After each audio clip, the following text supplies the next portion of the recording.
In today's video, we're working on this brand new 2021 VW ID3 installing the Highline reversing camera.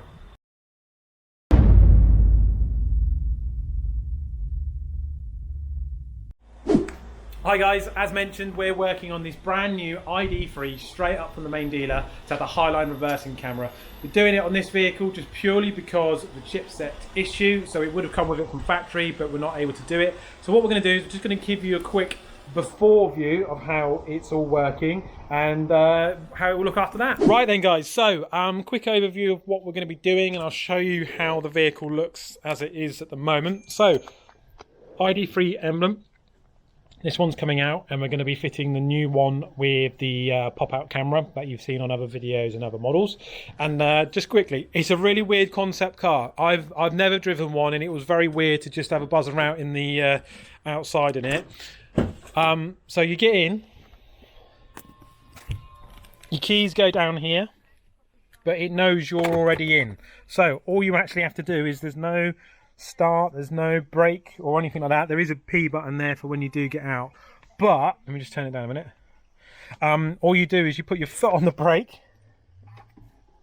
it turns itself on, and then using these controls here, I'll just do that. So we'll just pop it into reverse. Ready, and at the moment we've just got pure PDC, so it's got sensors front and rear. Let's just turn that off. And yeah, when you move the steering wheel, they move. So what's going to happen is, once we've done the genuine camera, we have to do the SFD, which I've mentioned before in some of our other videos on like the Golf 8 and the A3 and stuff like that, so that we can, this is an online token activation, so that Volkswagen know that we're in the vehicle and that we're working on it and what we're doing and all that sort of lovely stuff. We'll then get a split view of the parking sensors with the reversing camera element, so I'll show that off. And just also weirdly as well, the way you close things down. So you push the P button, brake engages, and you literally grab your keys, leave it like that. As soon as you take the keys too far away, that's it. It knows.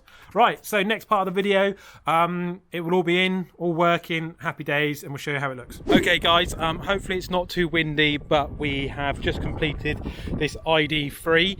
I pulled it outside because we're just about to hook it up to one of the EV chargers so that it goes back charged to back to the dealership. It's a totally different way of working on these types of vehicles, so you really do have to know what you're doing. It's definitely not a DIY type install, and it's taken us a long time to do this fit. So typically I would normally sit in, put it in reverse, come out, show you the emblem camera, but I can't because of the way the ID3 works. As soon as I get out, it shuts down. It's very clever, but I thought I'd just show you the new emblem that's there. So let's unlock it.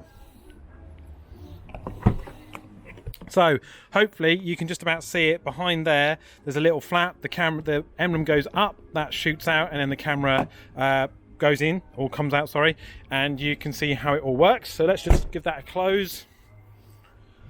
Get in. Do the weird ignition. Foot down. Ignition comes on, and then we're just going to pop it into reverse. And there you go. There is the Highline emblem camera. So as I move the steering wheel,